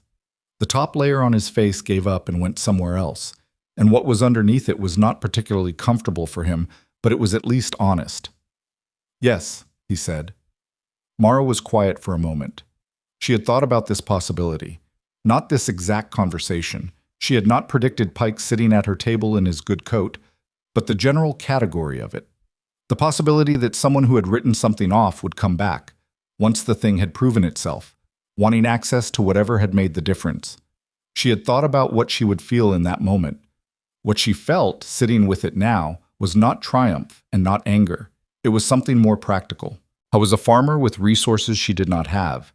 He was also a man who had made a specific public decision about her and her judgment, loudly and in front of witnesses, in a way that had consequences for how she was seen in this settlement, and therefore consequences for what she was trying to build. Those 2 facts needed to be held together. Mr. Pike, she said, you sold me 11 birds for 12 cents because you believed they were worthless. I know what I did. I want to make sure we're both clear on it, not to embarrass you, because what I'm going to say next depends on us both being honest about what happened. He looked at her steadily. He was not a man who liked this kind of conversation, but he stayed in the chair, which told her he wanted what she had enough to endure it. I turned those birds around using a method I developed and documented myself, she said. It took 7 weeks of daily work and careful record keeping. The result? She paused. You've heard from whoever told you to come here what the result was. Clara Fenwick said she'd never tasted better chicken. He said it like it cost him something. Then you understand that what I have is something that has value. Yes. And you're asking me to share it. Pike was quiet. I'm not going to give you what's in that ledger, Mara said. Not because I'm being difficult, because it took me through a Nebraska winter with 11 sick birds, and our last 12 cents to learn what's in it, and that is worth something. Pike's eyes moved to the ledger on the shelf, then back to her. What do you want? He said. And here was the moment, the one she had been moving toward for 4 months without knowing, in November, that this was where the road ended up. She had not planned this exact destination. She had only planned as far as proving herself right, but she could see it clearly now, the shape of what was possible, and she spoke without hesitating because hesitation in this particular moment would have cost her ground she could not afford to lose. I want your rejects, she said. He blinked. Every bird you'd otherwise cull or sell cheap or let die over winter. I want first offer on all of them, at the price you'd take from anyone who didn't want them, which is to say, very little. She held his gaze. And when I sell what I produce, I sell it under my name, at my price, and you have no claim on the outcome. He stopped. That's what I want, she said. You get rid of your problems cheaply and reliably. I get a source of supply. We're both better off than we were. Pike looked at the window, at the pen, at the birds moving in it. He was doing math, she could see him doing it, and the math was not complicated, but it required him to accept a premise that was uncomfortable, that a woman he had dismissed had found value where he had not, and that the only way to access that value was to come to her on her terms. You'd pay for them, he said. You wouldn't want them for free. No, she said. I'll pay a fair price for what they are, not what they could become. That's the transaction. He was quiet for a long moment. I've got 4 birds right now I was going to cull next week, he said finally. Bring them by Saturday, Mara said. I'll look at them. He stood. He was slightly uncomfortable in the way of a man who has gotten what he came for but not in the way he expected, and that slight discomfort was the correct outcome, and Mara understood that without needing to add anything to it. At the door he stopped with his hat in his hands. Those birds, he said, last November. I should have… He stopped again. Mara waited. They weren't worthless, he said. It came out rough, the way things do when they have been held back a long time, and the holding back has put edges on them. No, Mara said. They weren't. He nodded once, put his hat on, and left. She stood in the doorway and watched him walk to the barn to find Silas, because the social architecture of the settlement required him to speak to Silas before he left, to confirm, in the small ritual way of frontier men, that the transaction had been made between households, and not just with the woman of the house, which Mara found tiresome but had learned to work with rather than against, because some battles cost more than they return. She went back to the stove. Her hands, she noticed, were perfectly steady. Silas came in from the barn 20 minutes later and stood at the stove beside her. Pike, he said. He's going to bring 4 birds Saturday. A pause. That's what he said he came about? That's what we agreed on. Silas was quiet. He apologized? Not exactly. She stirred what was in the pot. Close enough. He poured himself coffee. You could have taken more from him. He would have agreed to more. I know. Then why? Because I don't need more from him right now. I need the supply. She set down the spoon. If I take everything he'll give me when he's uncomfortable, I get what I want today, and a man who resents me from now on. If I take what's fair and he does well by it, I get a farmer who brings me birds for the next 10 years. Silas looked at her with that expression that meant he had been married to her for 9 years and still found her capable of surprising him. You already thought this through, he said. I thought this through in January, she said. I just didn't know it would be Pike specifically. He almost smiled. Almost. The Saturday that Mara had chosen for the sale arrived on a morning that was cold but clear, the particular clear of late winter that is not yet spring, but has something of spring's quality, a lightness in the air, a different angle to the sun, a suggestion of possibility that March in Nebraska sometimes offered before yanking it back. She had prepared 4 birds, not the 4 Pike had brought. Those were only 2 days in her care and nowhere near ready. These were 4 of the 9 birds she had been bringing along since November, the ones she assessed as having reached the condition she wanted.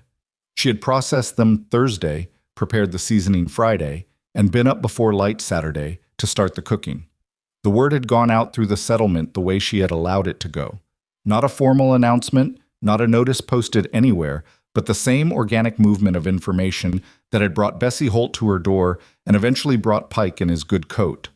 Clara Fenwick had not done anything direct. She had simply talked about the mill, about the weather, about whatever she talked about with whoever she talked to. And in the course of that talking, the name Whitlock and the word chicken had come together in sentences that carried a certain emphasis, and that was enough in Red Willow Crossing. People knew. What Mara did not know, setting up the table outside the cabin on a cold Saturday morning with 4 prepared chickens and her price written on a piece of board in her clear, straight hand, was how many people would come. The first one arrived before she was fully set up. It was the Calloway boy. Not the 16-year-old who had made the honest remark in January, but the father, Thomas Calloway, who ran 40 acres of corn and wheat south of the settlement and had never paid Mara Whitlock much attention in any direction. He came up the road with his hat in his hand, which was an odd choice in cold weather, and stood at the edge of the yard looking at the table. "I heard you were selling today," he said. "I am." He looked at the board with the price. He looked at the prepared chickens. Something in his face said he had arrived with the expectation of finding something disappointing. A poor woman's sorry offering, nothing worth the walk, and was in the process of revising that expectation. "That's a fair price," he said, which, coming from Thomas Calloway, who was known for his opinion that no price was ever quite fair enough, was a statement worth noting. "Thank you," Mara said. He bought 1 bird. She wrapped it in the cloth she had cut and prepared the night before. Not an extravagance, but a detail, because details were how you told people that what they were holding mattered.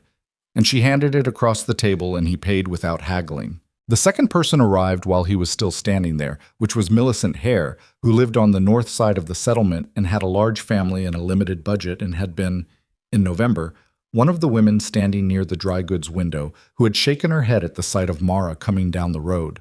Mara recognized her. She served her as she would serve anyone.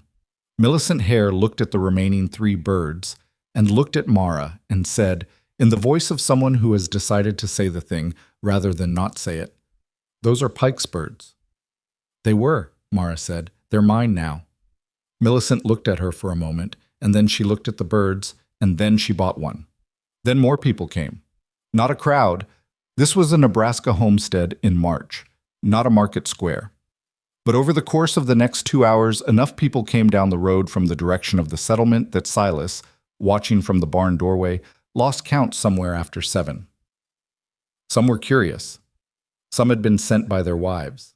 Some were the same people who had heard the laughter on the road in November and had laughed themselves or had stood near the laughing and said nothing, which was its own kind of participation, and now they were here with money in their hands and expressions that were doing the work of not quite acknowledging what they were doing. Mara did not make it hard for them. She did not remind anyone of November. She did not make remarks about what had been said or who had said it or how things looked different now.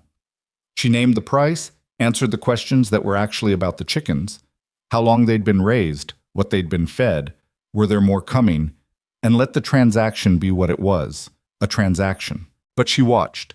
She watched carefully, the way she watched the birds in the mornings, still and attentive and filing everything away. She watched the man who had been standing beside Pike in front of the feed store in November buy the last prepared bird and hold it like it was something he did not want to drop.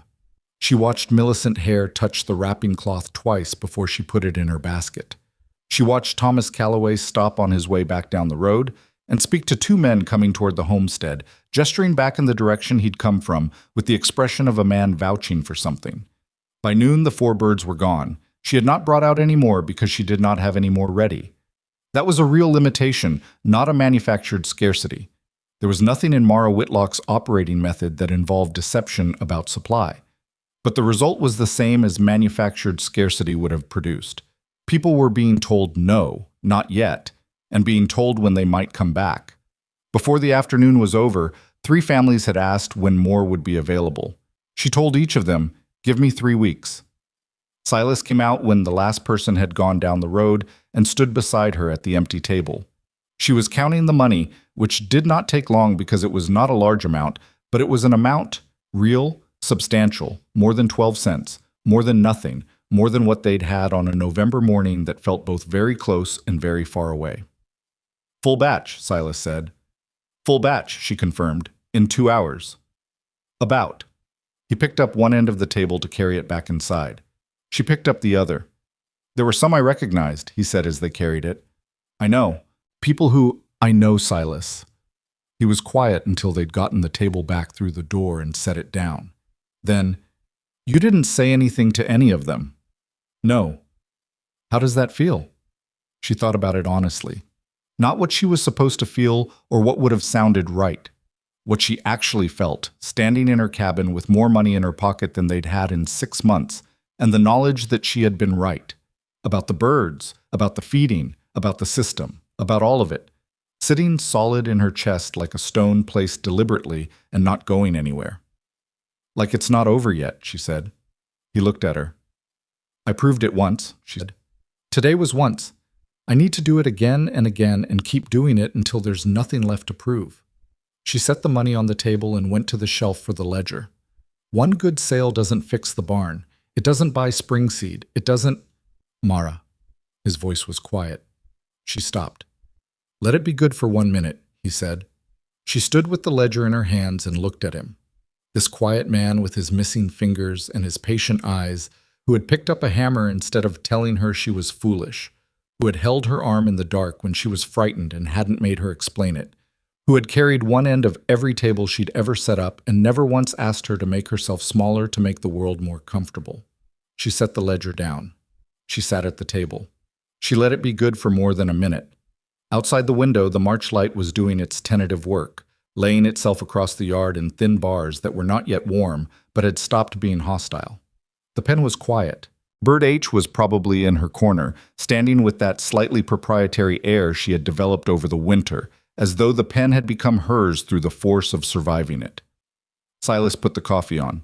They sat across from each other at the table with the money between them and the ledger on the shelf and the herbs overhead, and Mara let herself feel the full weight of what the morning had been.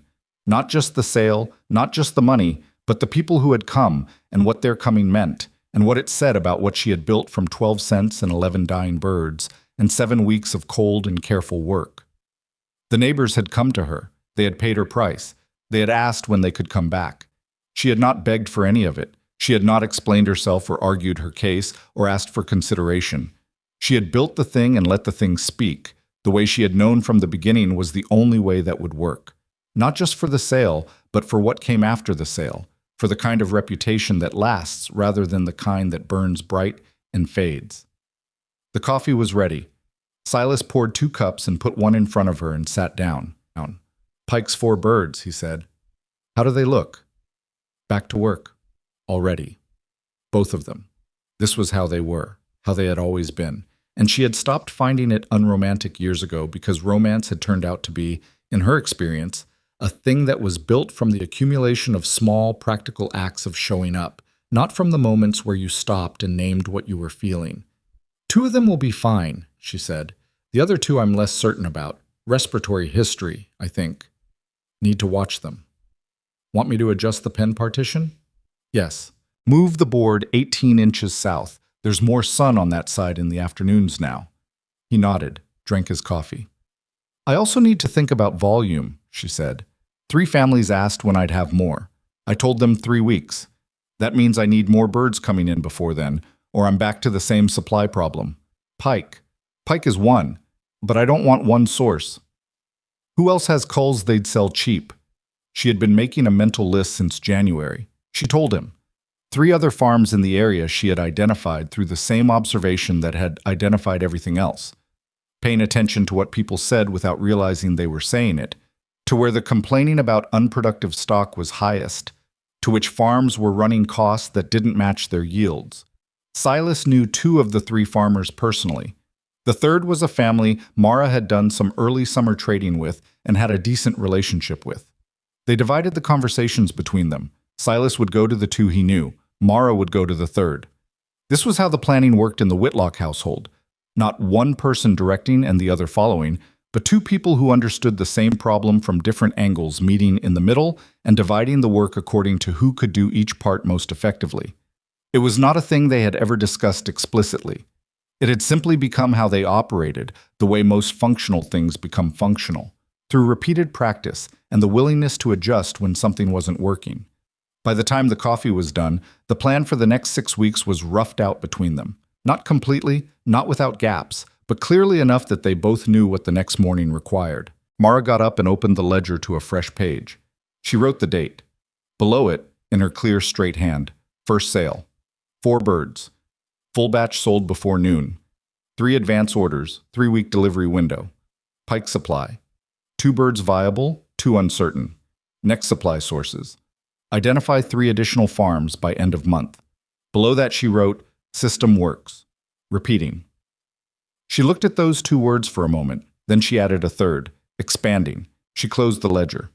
Outside, Bird H was doing her brisk circuit of the pen, her crooked wing held at its permanent wrong angle, her head up, her eye scanning the yard with the sharp attention of a creature that had decided some time ago, in the worst cold, in the worst of it, when she was the smallest and the weakest and the most overlooked, that the world was something to move through with purpose rather than wait out with patience.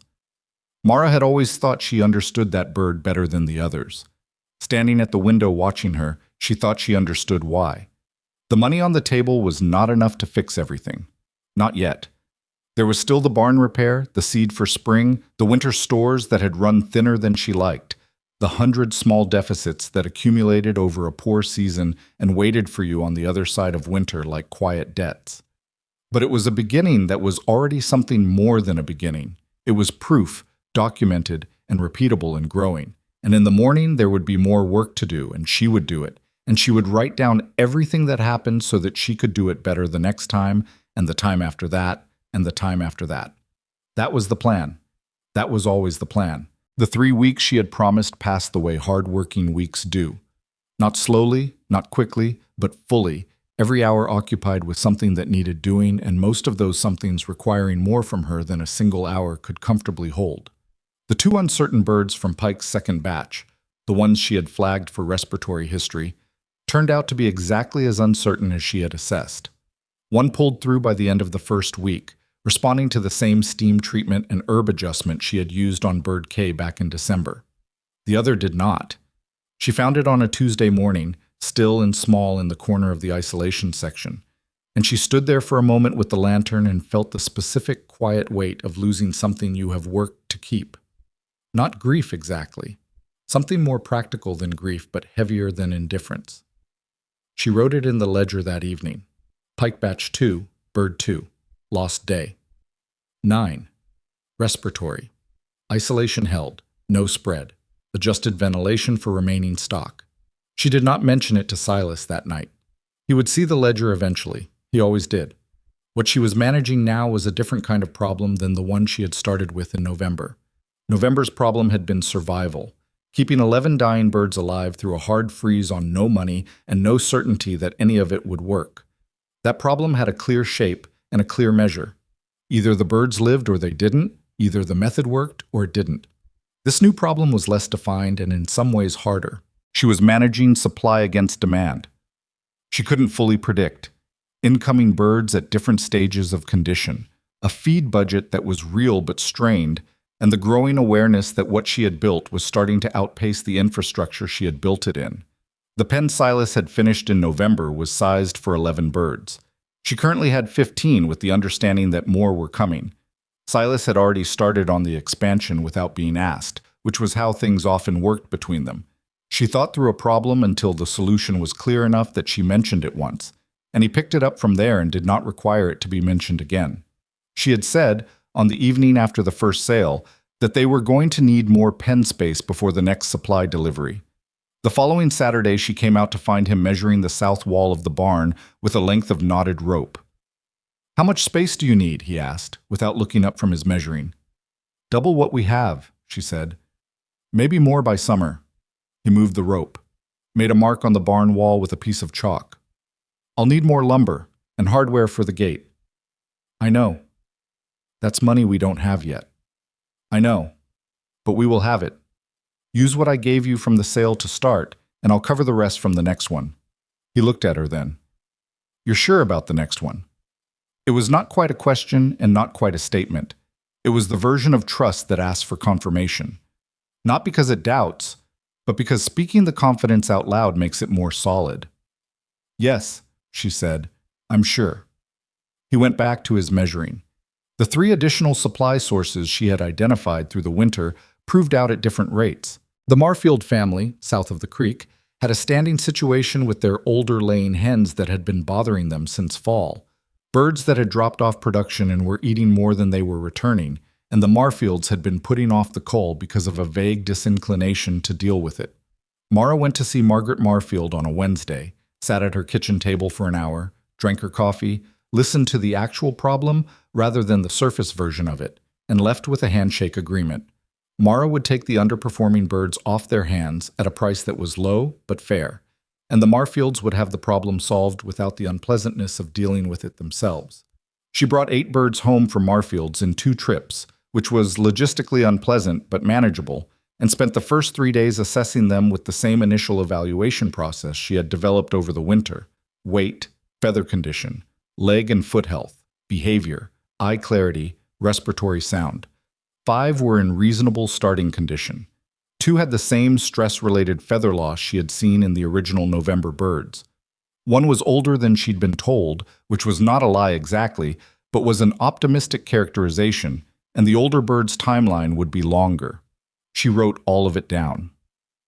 The second supply source, a farmer named Denton who ran a mixed operation 3 miles east, proved more complicated. Denton was a man who had heard about what Mara was doing through the same settlement information network and had arrived at a price expectation that reflected what he thought the birds were worth to her rather than what they were actually worth, which was the foundational error of every negotiation she had ever encountered: people pricing against the buyer's perceived value rather than the actual current state of the product.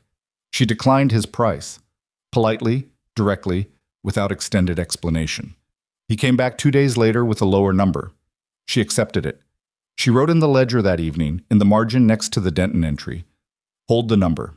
People will usually come down if you don't fill the silence." The third source was a family called Brennan who had reached out through Silas, a connection from before Mara had anything to do with the arrangement.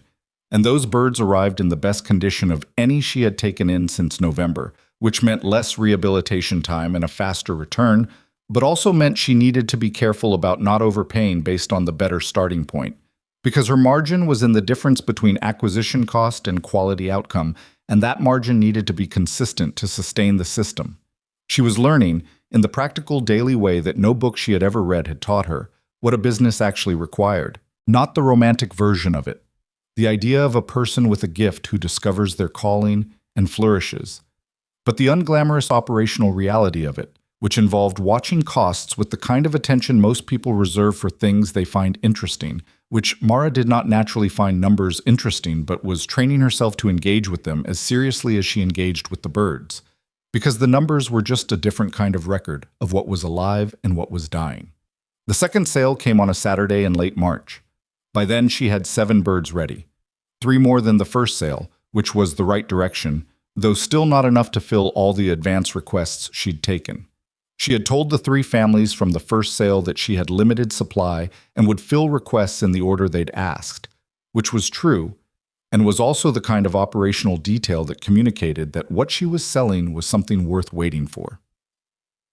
The second Saturday was different from the first in ways she had not entirely predicted. The first Saturday had been people arriving out of curiosity, a little skeptical, a little uncertain, some of them carrying the November memory in their faces if you knew where to look. The second Saturday had a different quality. These were people who had either eaten her chicken already or had heard from someone who had, and the hearing from someone who had is a different state of mind than the abstract possibility. They came with fewer questions and more certainty, and some of them brought family members, which Mara had not anticipated, and which created a mild logistical scramble because she had set up for the number of people she expected, and the number of people who arrived was larger. She ran out of product before she ran out of people. 3 families went home without what they came for, which was a real problem and an instructive one. She had not built enough supply yet to meet the demand that the product had generated. An unmet demand was a thing that worked both ways. It could increase desire and urgency, which was useful, or it could redirect people toward other options, which was not. She told the three families 2 weeks. She would have more in 2 weeks. One of them, a man she recognized as the one who had slapped his knee on the road in November, though she kept her face entirely neutral on this point, looked at her and said, "You sure? I don't want to come out here again and—" "2 weeks," she said. "I'll hold a bird with your name on it if you'd like. I'll need a deposit." He looked at her. "Half the price now," she said. "The balance when you pick it up." He paid the deposit. She wrote his name in the ledger when he left, not just as a sale record, but as a deposit ledger, a new page she created that afternoon, titled simply, "Reserved." 4 names on it by the end of the day, each with an amount paid and a pickup date and the bird count reserved.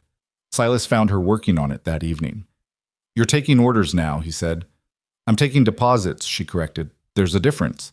A deposit means they're committed. An order is just an intention." He looked at the page. 4 people gave you money today for birds they haven't gotten yet." "Yes." "From a woman they were laughing at in November." She looked up at him. There was something in his face, not amusement exactly, not quite pride, something that sat between the two and was warmer than either. "Don't make too much of it," she said. "I'm not making anything of it. I'm just—" He stopped.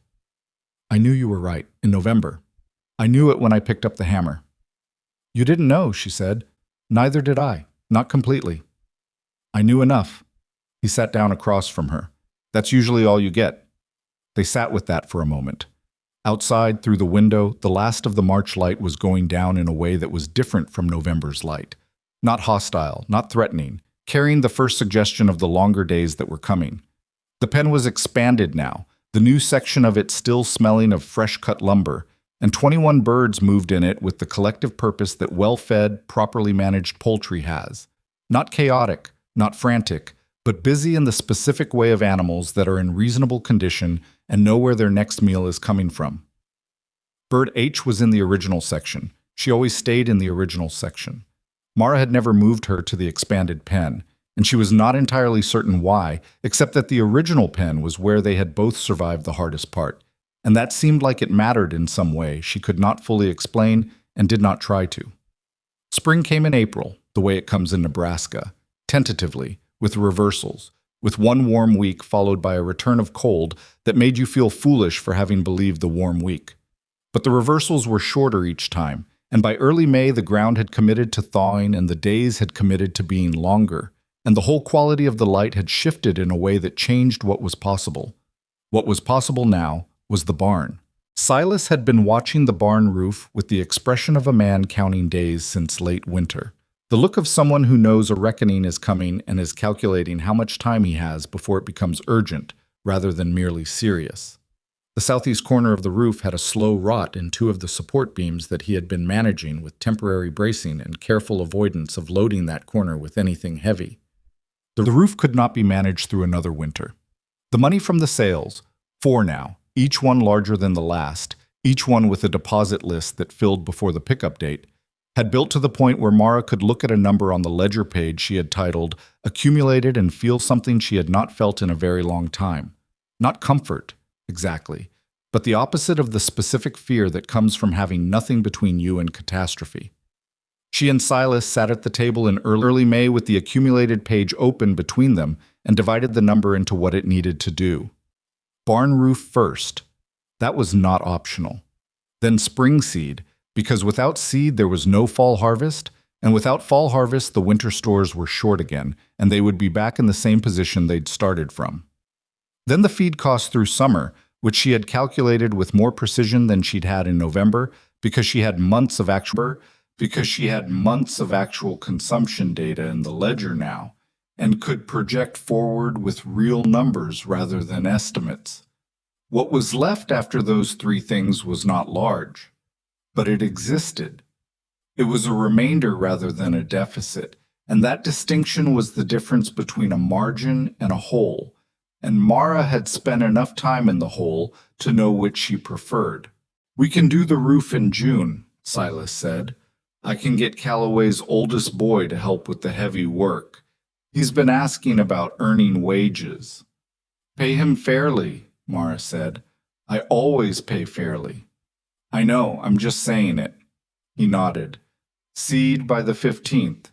The soil's ready. I'll have enough by the 15th. She ran her finger down the deposit column. The sale on the 12th will cover it. Silas folded his hands on the table. He did this when he was about to say something he had been considering for a while. She recognized the gesture the way you recognize the weather signs you've been reading for years. You need to think about next winter, he said. I'm already thinking about next winter. Not just the birds, the whole thing. He looked at the ledger. You've got more supply coming in than you can manage alone. I help where I can, but there's only so much I can do with the farm work and the animals and the... He stopped. You need another pair of hands.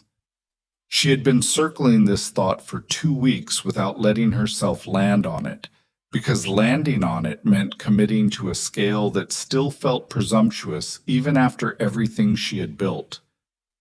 That's a wage, she said. Yes.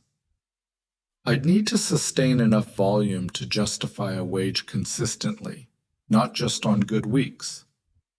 How many more birds would you need to run?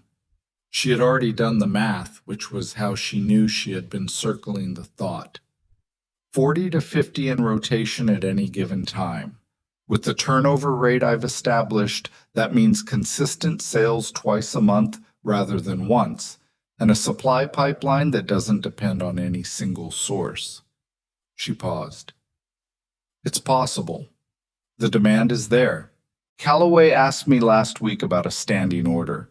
Same amount, same day, every 2 weeks. Silas raised his eyebrows slightly. Standing order. He wants to know he can count on it. His wife likes the consistency.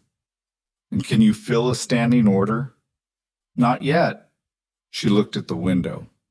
By August, yes. If the Brennan supply continues and I can bring on one more source before summer. There's a farm up near Hadley Creek, Silas said. The Wheelers. They've been having trouble with their flock since February. Denton mentioned it when I saw him last week. Mara wrote the name down. She was always writing things down now. The ledger had multiplied. There was the main operations ledger, the deposit and sales ledger, and a newer one she had started in April that she called simply the supply book, which tracked every incoming bird, every source, every cost, and every projected timeline. Silas had found her a small wooden crate to keep them in, which lived on the shelf above the stove next to the first one, the original cloth-covered notebook, the one where it had all started. She kept the original on the outside of the crate where she could see it. This was not sentimentality. She was not by nature a sentimental person. It was something more functional than that, a reminder of what the actual starting point had been, which she found useful to keep in view precisely because things were going well enough now that the memory of how close to nothing they had been was starting to blur around the edges, and she did not want it to blur. The clarity of that memory was information she needed to make good decisions. It kept the pride honest. It kept the planning grounded. 11 birds, 12 cents, November. She did not need to open the notebook to see those words. She had written them enough times that they lived in her hand. The Wheeler farm turned out to be worth the visit. She went up to Hadley Creek on a Thursday in late May, driving the small wagon because it was far enough that walking was not practical, and because she anticipated coming home with birds, which she did, 9 of them, in a variety of conditions that she assessed during the 40-minute drive home, reaching back periodically to check on them, adjusting her initial estimates based on what she could see and feel. The Wheeler family had been running their operation on advice that was about 20 years out of date, which was not their fault. It was the advice they'd been given, and they had followed it faithfully, And the result was a flock that was functional but performing at about 60% of what it could have been. The wife, Eleanor Wheeler, had walked her through the operation with the slightly defensive manner of someone expecting criticism and prepared to argue with it. And Mara had been careful, because she had learned this lesson the hard way, once, with a farmer she had overcorrected in front of his wife, and who had not sold to her again, to be specific and concrete rather than evaluative. She did not say, "You're doing this wrong." She said, "I found that this particular adjustment produces this particular result in similar conditions. Here's what I've seen."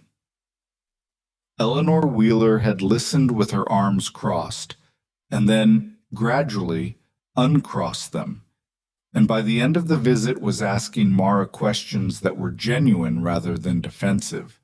And Mara had answered them all honestly because there was nothing in honest answers that cost her anything. On the drive home, she thought about that, about the difference between protecting information and sharing it. She had protected the ledger from Pike when he came in his good coat, because what was in the ledger was the product of her specific labor and her specific insight, and it had value as a whole system that she had earned. She had shared the general principles with Eleanor Wheeler freely because the general principles were just observations. They weren't the system, they were the raw material the system was built from, and sharing them cost her nothing and created goodwill that was worth more than the information itself. She was learning, slowly, how to think about what she had built, not just as a method, but as something with edges, things that were hers to protect and things that were available to share.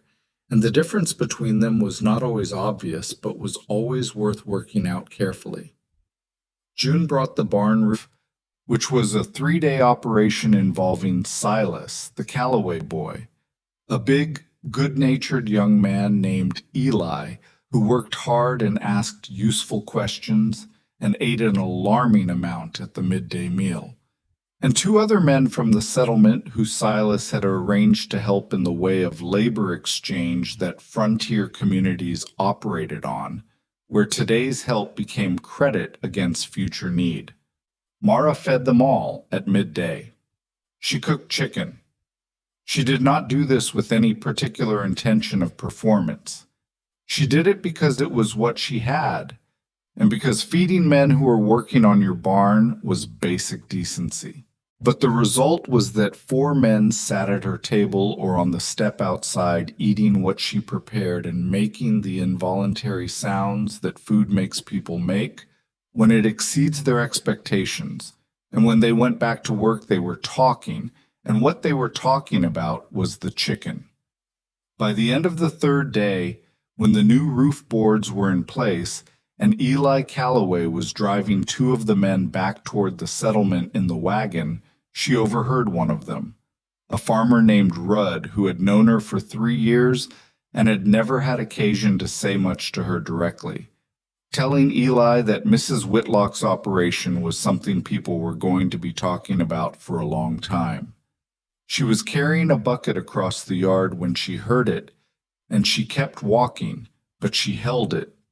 Not the compliment itself. Compliments were pleasant, but they were not data. What she held was the word operation. Because Rudd was not wrong, and the word meant something now that it had not meant in November. What she had was an operation, not a hobby, not a desperate attempt to survive. An actual, repeating, documented, growing operation with supply relationships and a customer base and a deposit system and 2 months of consistent delivery on her promises. In July, Thomas Callaway came to her about the standing order. He sat at her table, the same table where Pike had sat in March, where Clara Fenwick had tasted chicken in February, where Mara had counted 12 cents 4 times in November. And he put a proposal on it that was simple and fair, the same number of birds, same quality, same preparation, delivered or available for pickup on the 1st and 3rd Saturday of every month, and he would pay the full amount up front at the beginning of each month rather than per delivery. She looked at the proposal. She asked him one question. What if I have a month where supply is short? Weather, illness in the flock, something I can't predict. He looked at her. Has that happened? Not yet. You think it will? I think things I can't predict will happen, she said. I've planned for most of what I can think of. I can't plan for what I can't think of. He considered that. If you have a short month, deliver what you have and make it up the following month. I can work with that. Then we have an agreement. She wrote it in the ledger that evening under a new heading, Standing Accounts. Calloway was the first name. It was not the last. By September, she had 3 standing accounts and a deposit list that ran 2 weeks out, and she had hired a girl from the settlement, 15 years old, a Brennan relation, serious and quick and not afraid of the work, to help with the daily feeding and monitoring 3 mornings a week. Paying a wage was the strangest thing she had done yet. Stranger than buying 11 dying chickens. Stranger than inviting Clara Fenwick to her table. Because paying a wage meant she was no longer doing a thing alone, which was a kind of vulnerability she had not anticipated. The vulnerability of needing someone else's reliability to hold up part of what she had built. The girl's name was Ruth, and she was reliable. She had a good eye for the birds, which Mara had not been able to train anyone to have in November, but could now identify quickly because she knew what to look for and how to teach it. Ruth came 3 mornings and stayed until noon and did the work without complaint, and asked the kind of questions that meant she was actually thinking about what she was doing rather than just executing tasks. By October, 1 year, almost exactly, from the November morning when the operation's whole substance was 12 cents and the belief that she was not wrong, the Whitlock homestead looked like itself, but different. The barn was sound. The pen held 41 birds in 2 sections. The root cellar was full for the first time since they'd broken ground on this land. The seed debt from spring had been repaid. Silas had fixed the cabin's north wall properly, not with patch and manage, but with new lumber and fresh chinking that would hold against whatever the coming winter brought. The ledger collection had grown to 5 volumes. She kept them in order on the shelf above the stove, oldest to newest, the original cloth-covered one at the left end where she could always find it. One afternoon in late October, Clara Fenwick came by the homestead. Not for a meal this time. She came with a purpose, which was visible from the way she walked up the path. Direct, straight-backed, with the specific momentum of a woman who has decided to do a thing and is doing it. She knocked. Mara opened the door. I have a situation, Clara said. Edmund's cousin has a farm north of here. His wife runs their poultry. She's been having trouble since summer. Production down, can't figure out why. Edmund thinks it's the birds. I think it's the management. A pause. I told them I knew someone who might be able to take a look. Mara looked at her. You told them I'd do it, Mara said. I told them I knew someone worth talking to, Clara said. I didn't make commitments on your behalf. But you thought I would. Clara met her eyes. I thought you might find it interesting. I also thought... She stopped. People have been asking me who to go to when their flocks aren't performing, when they don't know what's wrong. I've been sending them to different people, and the results have been... She shook her head. Not what you'd get? Mara stood in the doorway for a moment. She thought about the question she had written in the ledger in February, in small letters at the bottom of the page after the Clara Fenwick meal. If the birds no one wanted can become what Clara tasted today. What else has everyone written off that nobody has looked at carefully?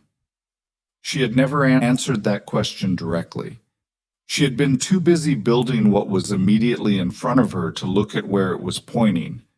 She stepped back from the door. "Come in," she said.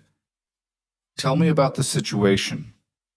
Clara came in and sat at the table and described what she knew about Edmund's cousin's farm, and Mara listened with the still, attentive quality she had developed over a year of standing in a pen at dawn, listening to the breathing of birds she was trying to save. She listened for the actual problem underneath the described problem. She asked 3 questions, each one following directly from something Clara had said, and by the end of the 3rd answer, she had a reasonable working hypothesis about what was happening on that farm that had nothing to do with the birds and everything to do with the feed and the winter management. "I'll go next week," she said. "Thursday, if the weather holds." "I'll tell Edmund," Clara said. She stood to leave, and at the door she paused.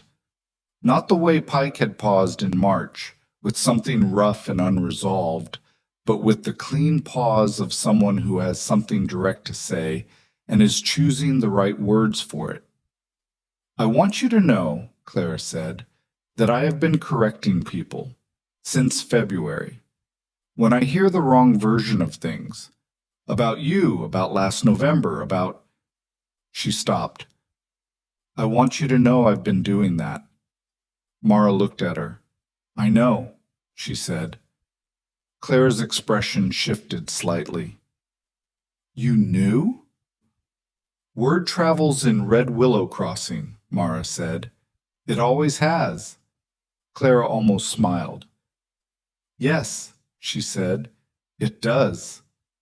She put her hand on the door frame. "You've built something real here, Mara." "I've built something that works," Mara said. "That's all I was trying to do." After Clara left, Mara stood at the window for a long moment. The late October light was doing something complicated with the yard, long and golden and slightly tired, the light of a season that had given everything it had and was beginning to let go. The pen was full. The barn roof was solid. Ruth would be here in the morning. Silas was in the field doing the last of the fall preparation, his figure visible at the far edge of the property, moving with the deliberate pace of a man working through a task he has done enough times to trust his own hands with it. Bird H was in the original section of the pen, still there, still moving with that quick proprietary energy. The wing still dropped at the same angle it had always dropped, permanent and unimportant. She was the oldest bird in the operation now by a considerable margin. She had outlasted every other member of the original 11.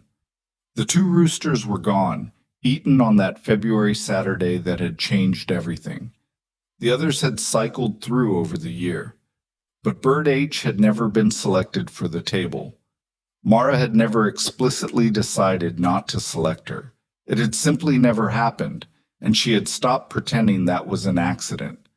She went to the shelf and took down the first ledger, the original cloth-covered one. She opened it to the first entry, November 12th, the day after the purchase. She had not read it since she wrote it. She read it now. 11 birds. Acquired 1111 from O. Pike, 12 cents total. Initial assessment, severely underweight, feather loss across 6 individuals, foot injury on 1, left toe, twisted, wing injury on 1, right wing, drooping, not broken, general condition poor across flock, no apparent disease. Assessment, neglect rather than illness. Plan, warm shelter, ash beds, heated stones when available, separated feeding for weakest bird. Daily observation and documentation. Cost to date, 12 cents. She stood with the ledger open and read it twice. The handwriting was hers, the same clear, straight hand she always used. But it carried something that her current writing didn't quite have, a thinness, a tension in the letters that told you the person writing them was not entirely certain what they were writing toward. She could see the uncertainty in it now, from the other side of a year, the same way you can see the shape of a path only after you've walked it. She closed the ledger and put it back, not in the crate with the others, back in its place at the left end of the shelf, where it had always been, where she could see it every time she reached for anything above the stove. She sat down at the table and opened the current ledger. Volume 5, half full already.